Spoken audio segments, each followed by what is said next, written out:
Anyway, joining us now, friend of the program, Piers Morgan Uncensored, host, Piers Morgan. U.S., U.K., God bless us both. You know, we're probably going to disagree in a minute, but I think we're going to agree on this point. I think the King's visit at this particular moment in time is extraordinarily timely and extraordinarily helpful.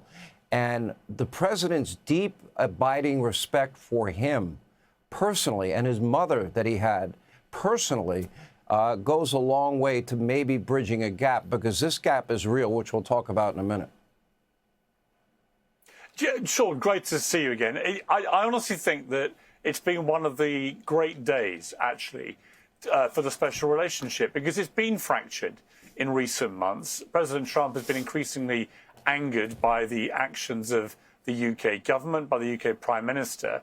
But he has got this long, as you know and I know, very long, very deep, very real, abiding love and respect for the royal family. And it goes back to when Queen Elizabeth II had her coronation, when she was just 26, back in 1953. And television had just come out around the same time. So it was the first global televised event.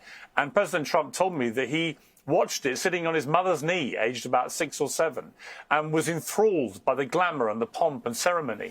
And after his state visit last year to the UK, I spoke to him in the morning, and we had a lovely chat, and he said that he just could never have imagined what his mother would have felt watching her boy, who'd sat on her knee, with the King of England, enjoying all the pomp and majesty of Windsor, and now, of course, reciprocated at the White House. So I thought the speeches today by both President Trump and King Charles have been brilliant, and I think it's revealed the very best of both of them, the charm, the wit, the intelligence, and the warmth and camaraderie they both have. I mean, we're looking, Sean, at a kind of bromance here, aren't we? I mean, these two obviously get on incredibly well, and they really enjoy each other's company. I know from speaking to Queen Camilla how much they enjoy President Trump's company and how entertaining they find him. But I think it works the other way. I've not seen Charles make such a good speech as he did at Congress, or a funnier one than he did tonight. I mean, when you can crack jokes to an American crowd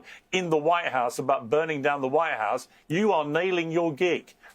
It really was special, and I do believe that hopefully this will go a long way.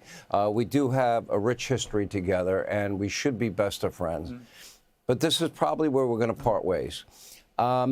We have become friends, and we are friends, and after this discussion, we will be friends.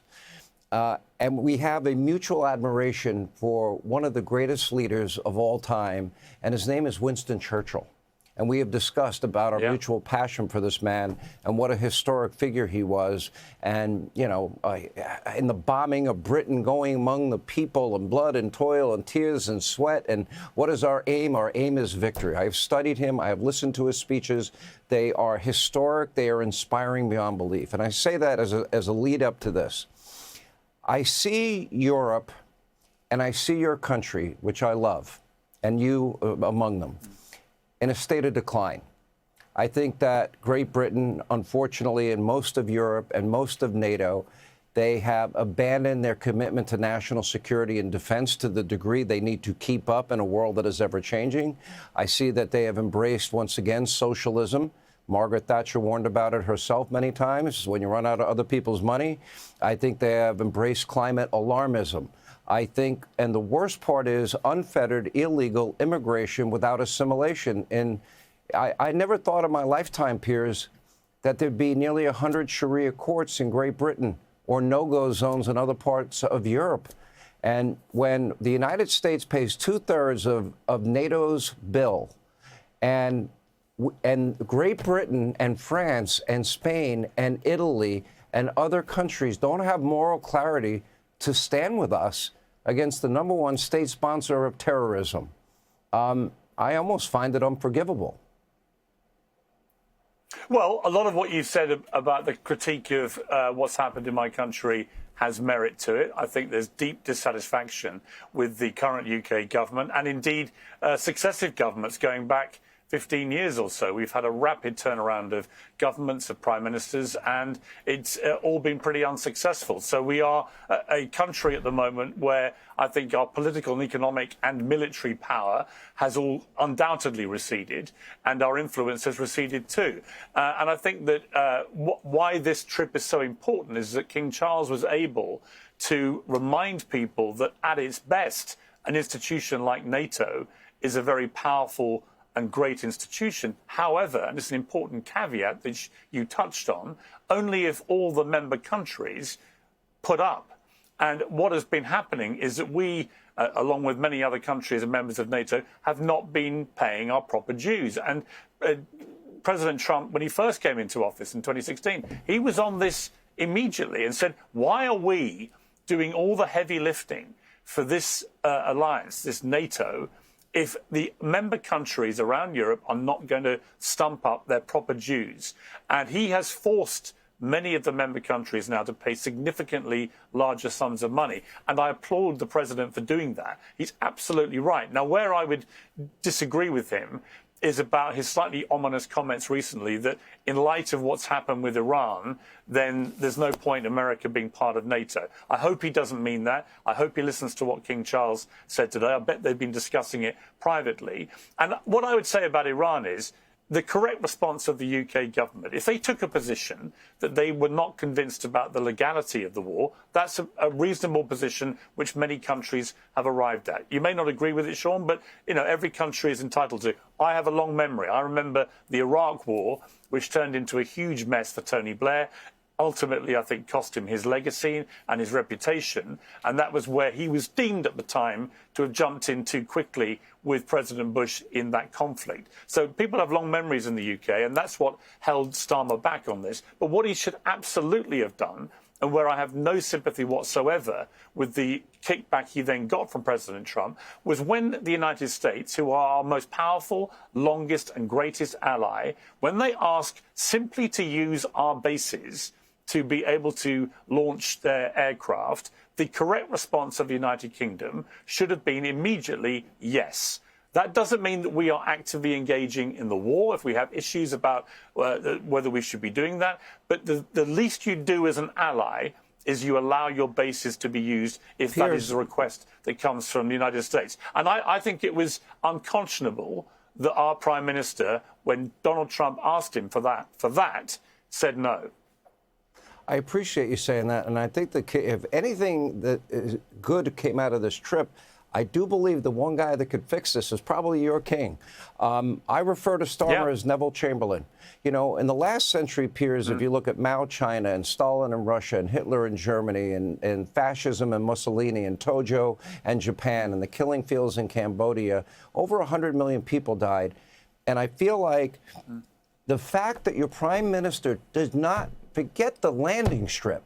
They didn't have the moral clarity to understand the significant danger of mitigating a threat known as radical Islamists having weapons of mass destruction, nuclear weapons, and not immediately joining. It seems like that Starmer learned nothing from the last century, that Macron learned nothing, that Spain learned nothing from the last century.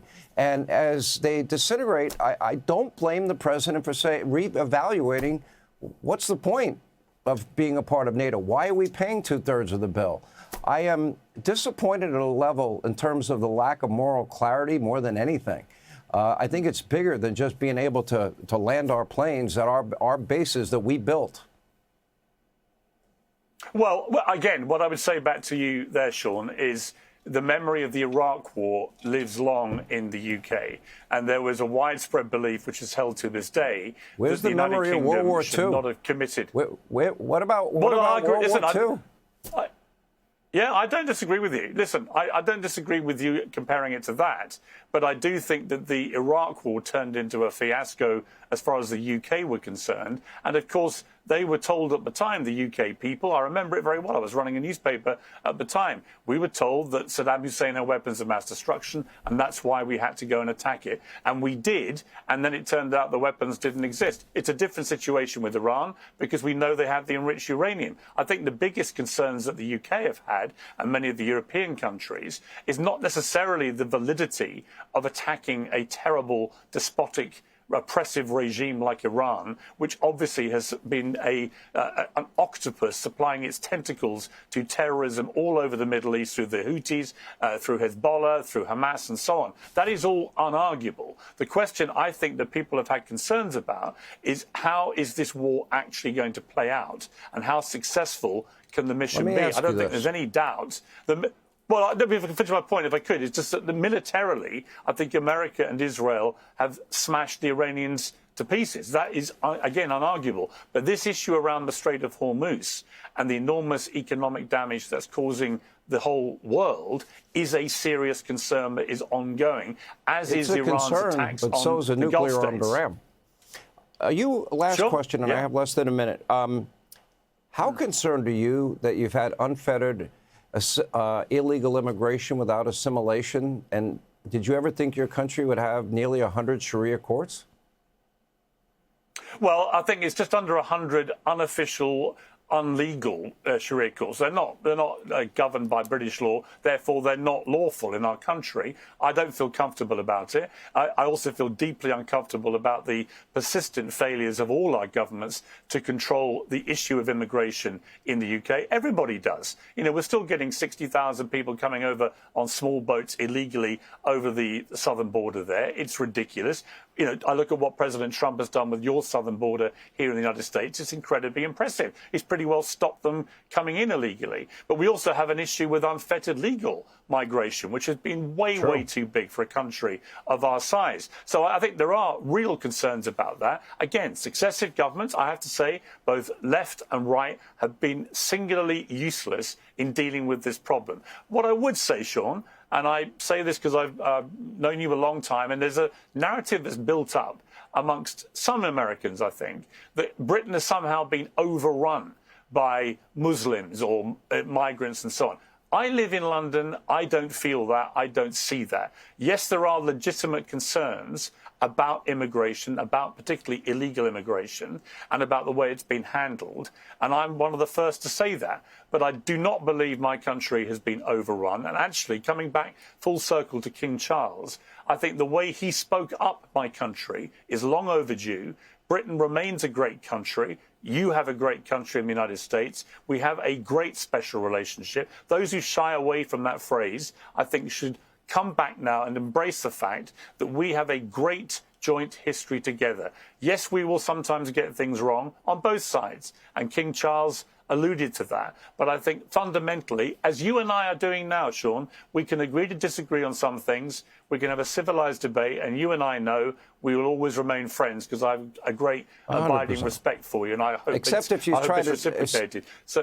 Except when you talk about the Second Amendment, then you lose me completely. Then you're gone. But Piers, we do appreciate you being on. You are a good friend. Sean, it's great to see. I think we can both agree. We would have both quite liked to be at the White House tonight, right? I was invited, but I decided to work. Anyway, Piers, thank you. All right, thanks for watching. Check out my new podcast, Hanging Out with me, Sean Hannity. The big interviews, the debates you won't get anywhere else. Like and subscribe for new episodes every Tuesday and Thursday.